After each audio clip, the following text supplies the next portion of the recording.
Hello and welcome to Racers Now. We're just 6 days away from the first Fillies Classic of the season, the 1,000 Guineas at Newmarket this Sunday. And in this video, we're going to preview every runner. There's 15 in at this stage, and there's an even money favourite that we're going to come on to a little bit later. As usual, SD is going to start, and away we go with Bedtime Story. Yes. I understand she might not run. She went backwards anyway, and she went backwards anyway last season. She looked like an absolute superstar, didn't she? At Royal Ascot, and then started off at 1-16 twice. And then when the volume was turned up a little bit, I'm afraid she didn't do very well at all. And she wouldn't be for me. Yep, I think she's off to France. Next in at the moment is Shantes, trained by Girl Lions. Has a lot to do on what we saw from this filly last year. She was last seen when winning a Leopardstown listed race in September. And given that this trainer, Girl Lions, has red letter also in this race, I can see Shantes not running this weekend. Shanty Lace won her Salisbury Maiden. It was a fairly run-of-the-mill affair, but she did win fairly well. And there were interesting comments today in the trade press about her, and Rafe saying she's done very, very well over the winter. He's an absolute menace with fillies, this man, but it would be some training performance if she won. Notwithstanding his comment. It would, yeah. She didn't make a debut until October, where she did win on debut. I think Beckett had 6 contenders for the 1,000 Guineas this morning, or last week when the last confirmation stage was. Only one of them has ran in a trial, and that one's been taken out. The name eludes me at the moment. But yeah, this Shanty Lace has been kept in. It would be some performance, as SD says. Desert Flower is the even money favourite at the minute, unbeaten in 4 starts for Charlie Appleby last year, including the Fillies Mile, over course and distance at Newmarket. And usually the Fillies Mile winner, if turning up at Newmarket 4 or 5 months later, is the favourite for the Guineas. She looks pretty bomb-proof, to be fair, but word of warning, only one favourite in the last 10 has actually won this 1,000 Guineas, and that's included winners at 66, 16, 14, and 28 to 1 last year. The saying goes, this is the last 2-year-old race of the season.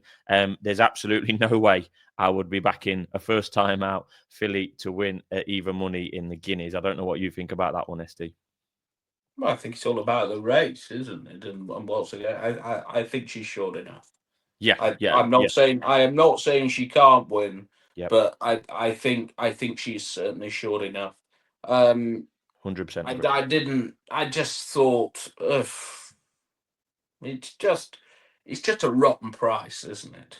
You've got to. It's one of those races where you've got to play elsewhere on the value angle. Yeah, and I think she could drift on the basis of Late Victoria. We're going to come on to her. They've been playing Will She, Won't She for a number of weeks along on that one. We'll knock on to her, but yeah, even money. Pretty short for me. Next in the list is Duty First for USD. Yeah, she won a very substantive Fred Darlin, an all-known 2-year-old format, but I wouldn't think she was good enough at all. I just don't think that she has the necessary class to win this race whatsoever. Yep, she wazzed up there. 33 to 1 shock in the Fred Darling. Second was 40 to 1. Third was 14. Fourth was 80. Fifth was 40 to 1. And the sixth that day was 125 to 1. I think that's all you need to know. None of those mentioned are going anywhere near a classic this season. Next on the list is this El Wateen, trained by Saeed bin Saror, actually not in the Godolphin colours, but in the Shadwell colours. He won this race a couple of years ago, did Saeed bin Saror. His team gets smaller and smaller every year. But yeah, you'd have to go a long way from a once race Kempton novice winner in the middle of August, not seen since, to the 1,000 Guineas in May, first time up, would take a good training performance to a different stratosphere, to be fair. She'll probably run. That's his style. Good luck to him. Exactly, it's 25 to 1. Well, she's had a run, and Aiden's can progress quite a bit for a run. It's remarkable. I think on 2-year-old form, she's fairly exposed, but she is trained by a maestro, so it wouldn't completely surprise you. But as I say, on all-known form, she's about the right price, isn't she? Yeah, second behind Bedtime Story a couple of times last year when Bedtime Story was flying, and third behind Late Victoria later on. That was in a Group 1, to be fair, as well.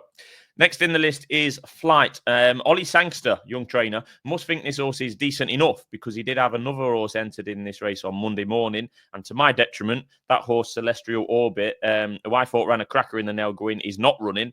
And this Flight, who hasn't been seen since October, appears to be on track to run this weekend, has done nothing to suggest to me that she'll be going close in a 1,000 guineas. If she's 33 to 1, wouldn't be for me.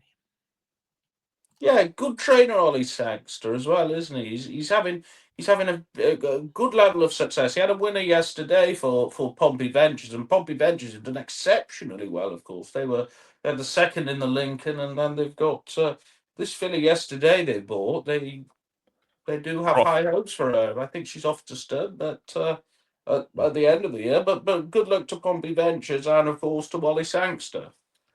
Crack on. Hey Boo. Hey, boo.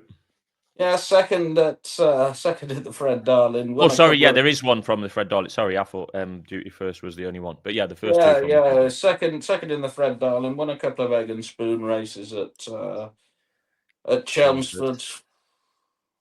He probably finishes last.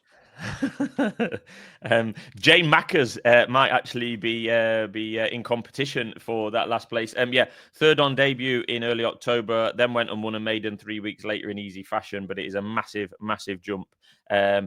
Just one of quite a few that have not come out until September, October. Could be any amount of improvement in them. But yeah, coming here first time up is a big, big question mark for. But David Minussier, he usually has one good filly every year. This might be it. He should have won it last year. Yes, you should. Go on then. I think Late Victoria's probably got all the form in the book, to be honest. I think she's done very little wrong. She's got a hell of a lot going for her. She's unbeaten in 5 runs. Price that puts me off slightly, but I think she'll run exceptionally well. She's a 3-time Group 1 winner, and she's 7-2. The other one's even money. I wouldn't have that differential personally.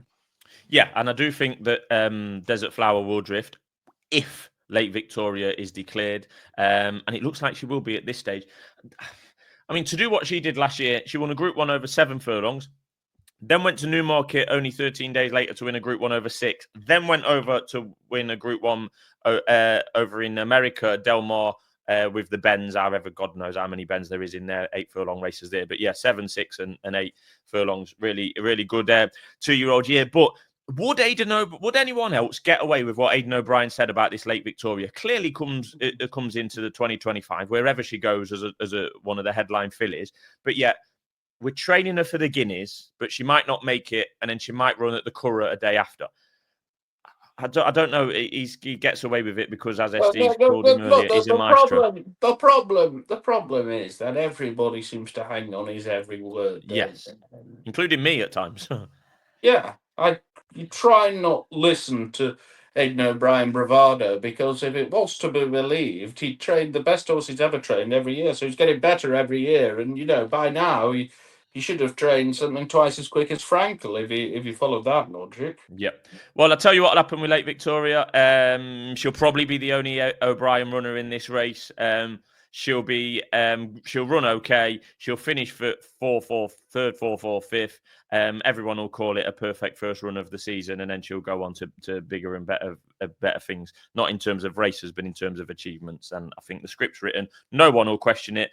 Everyone will say, "Oh yeah, ran a really good trial for the Irish Guineas or the Oaks there or whatever, wherever they're going to go with the next." Yeah, I think it's. I don't think anyone else would get away with it. Anyway, Aidan O'Brien is the feature of the next horse, which is Merrily, who is 66 to 1.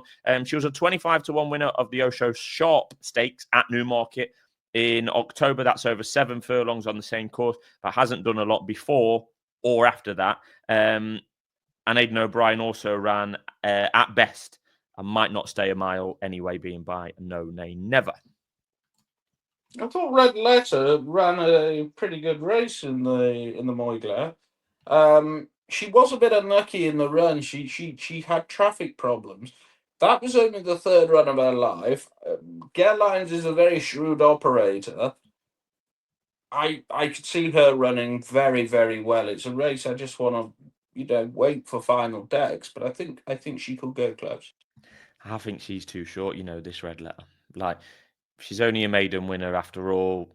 Maybe she was a bit unlucky, but if you're getting yourself unlucky in a 5-runner race at the Curragh, there's got to be question marks there. Simmering finished second in that race, did nothing for the form over in the Fred Darling at Newbury. And I think we might have touched on exactly who isn't even running. So yeah, I think red letter's too short at 5-1 at the moment. I can see her going off bigger on the day. Remart is next in the list. I've mentioned Celestial Orbit earlier. That's a loser for me, anti-post.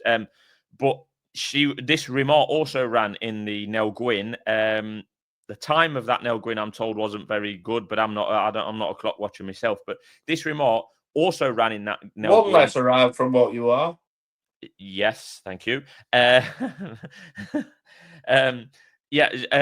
She was third, Remart, and ran alone towards the stand side, not on the stand side, but towards the stand side for most of that race. And I thought she did well to finish third in the end. The ground might be too quick for her this weekend. That is a caveat to her chances, and the trip might be too far. I'm not backing her, but she is one at a big price that is definitely on my radar, depending on the decks, depending on the weather, etc. I have got my eye on her. She's been out.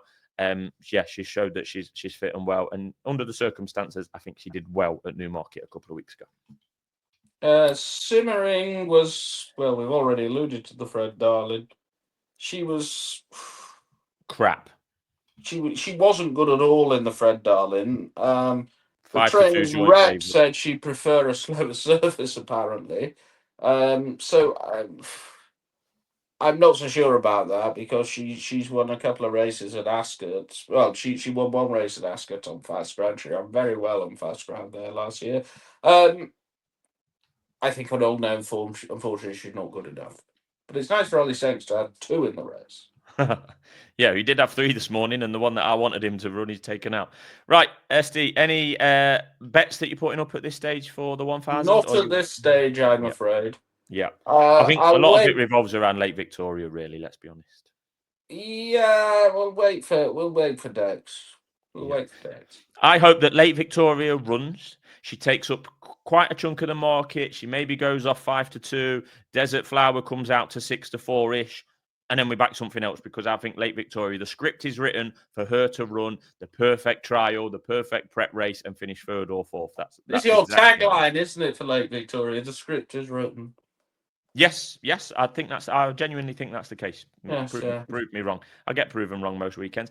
That's every runner for the 1,000 guineas boxed off. We've also done a similar video for the 2,000 guineas, and we're doing a bonus video with loads of other racers priced up anti-post for this weekend. From triumvirate of videos. Trifecta from Thirsk to Goodwood to Newmarket and everything in between. So we'll be returning with an anti-post video as well. SD Dailies, as usual, daily tips every morning around 8 o'clock on Twitter. So make sure you tune in, and thanks for watching.